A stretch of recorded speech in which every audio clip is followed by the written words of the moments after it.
Assalamualaikum warahmatullahi wabarakatuh.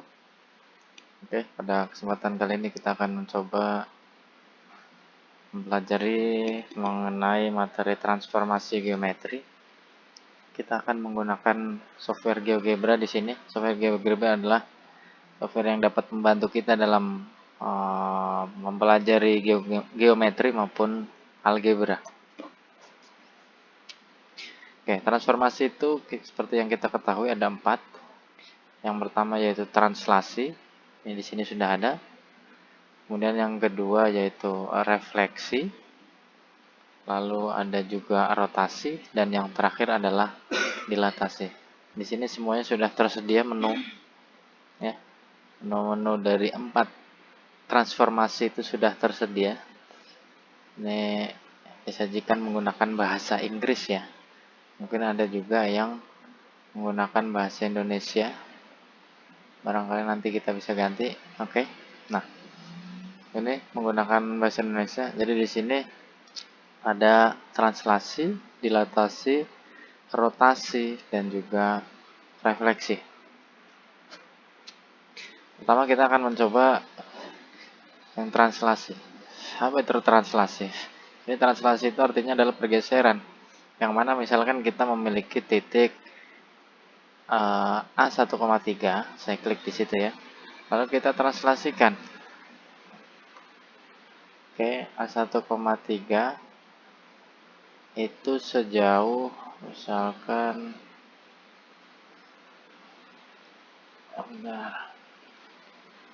kita translasikan sejauh berapa ini? Ini ke kanan 1, 2, aduh, ini terlalu sensitif mouse-nya nih. 1, 2, 3, 4. Ke kanan 4, ke atas 1, berarti 4,1 ya.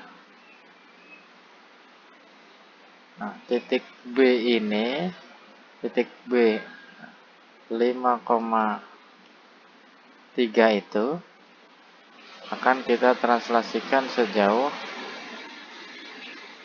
misalkan ini 1, 2, 3, 4. Nah, misalkan kita translasikan sejauh atau sebesar translasi 4,2 ini ya. Jadi ini adalah besarnya translasi, besarnya pergeseran terhadap titik B.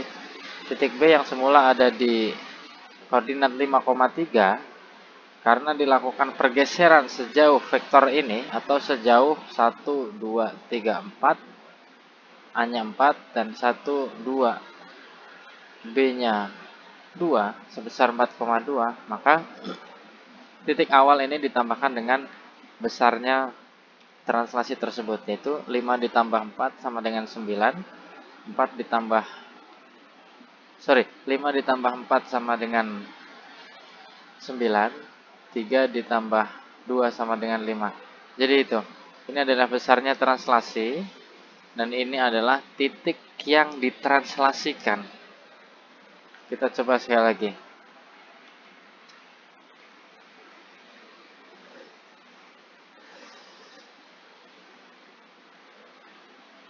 Oke, misal ada titik sembarang di sini ya.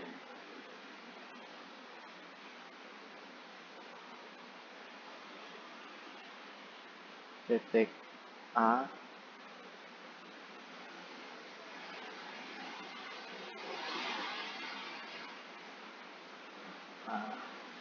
ditranslasikan sejauh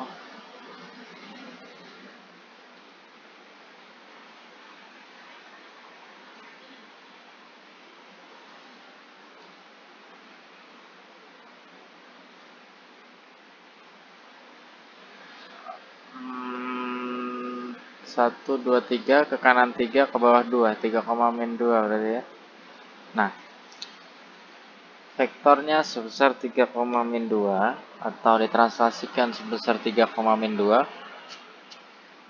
maka titik A ini akan bergeser sama seperti besarnya vektor itu. Contoh titik A ini titiknya di koordinat 1,3, ya kan? Kemudian ditranslasikan sejauh 3,-2, maka 3 langkah ke kanan, 1, 2, 3, dan 2 langkah ke bawah, 1, 2. Gitu. Maka posisi titik A-nya atau bayangan titik A setelah ditranslasikan itu menjadi ada di koordinat 4,1. Oke, jadi itu ilustrasi untuk translasi. Kemudian yang berikutnya yaitu kita mencoba refleksi. Nah, refleksi di sini ada beberapa jenis posisi cerminnya ya. Yang pertama nih refleksi objek terhadap garis, refleksi objek terhadap titik, dan juga refleksi titik terhadap lingkaran. Jadi lingkaran, titik, garis itu adalah jenis-jenis posisi cerminnya. Kita coba yang garis dulu. Nah, misalkan saya memiliki titik A di koordinat 1,3. Kita cerminkan titik tersebut terhadap sumbu X. Ini kan sumbu X ya. Sumbu X itu adalah sumbu yang datar. Oke. Sumbu yang datar.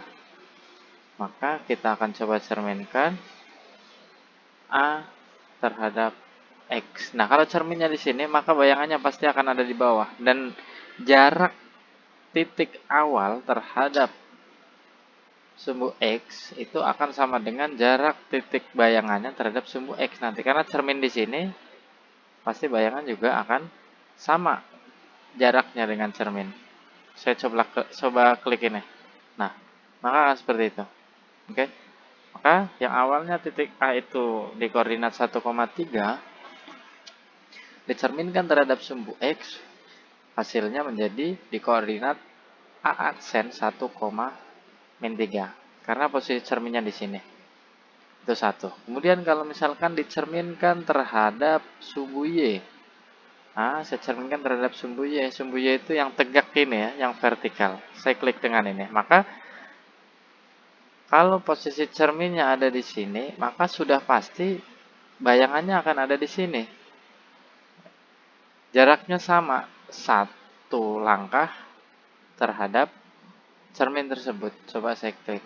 Nah, maka A aksen ada di koordinat min 1,3. Nah, jadi bisa diperhatikan bahwa titik awal itu ada di koordinat 1,3. Pada saat dicerminkan terhadap sumbu X, itu Y-nya yang berubah. Dia menjadi negatif Y. Jika dicerminkan terhadap sumbu Y, itu X-nya yang berubah. Bisa kalian lihat, ini 3 menjadi min 3. Jika dicerminkan terhadap sumbu X. Ini 1 berubah menjadi min 1,3.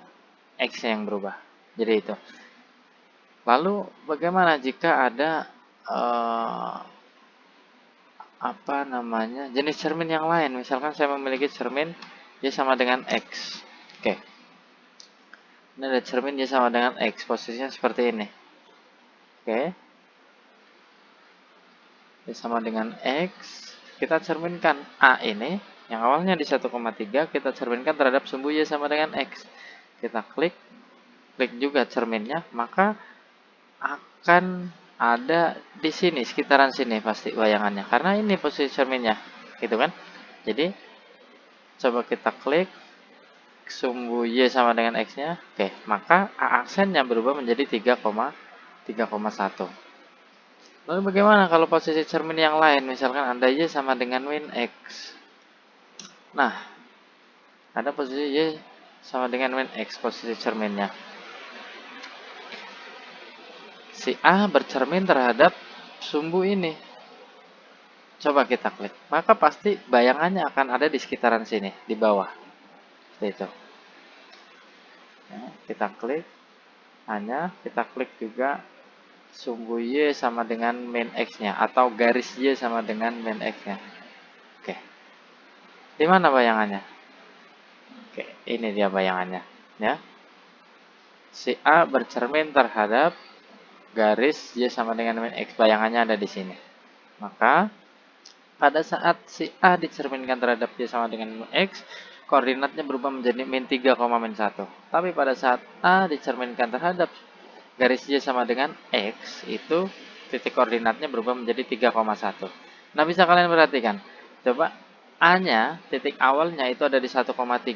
saat bercermin terhadap garis ini, Y sama dengan X, koordinatnya berubah menjadi 3,1. Nah, maka tinggal ditukar antara X dan Y-nya. Ya, titik awal X-nya 1, Y-nya 3, titik setelah dicerminkan berubah menjadi 3,1. Ditukar antara X dan Y-nya. Lalu untuk yang garis Y sama dengan min X, sama ditukar juga seperti sumbu atau garis Y sama dengan X tadi, tapi dikalikan dengan min 1 masing-masing. 3 ditaruh di X dikali min 1, atau min X min Y. Itu. Oke. Jadi itu untuk konsep dari refleksi. Lalu kita akan mencoba misalkan menggunakan garis yang lain. Saya memiliki garis X sama dengan 3 misalkan. Nah, garis X sama dengan 3. Ini kan sumbu X. Ya. Ini sumbu X, 3 ada di sini. Maka posisi cerminnya ada di sini.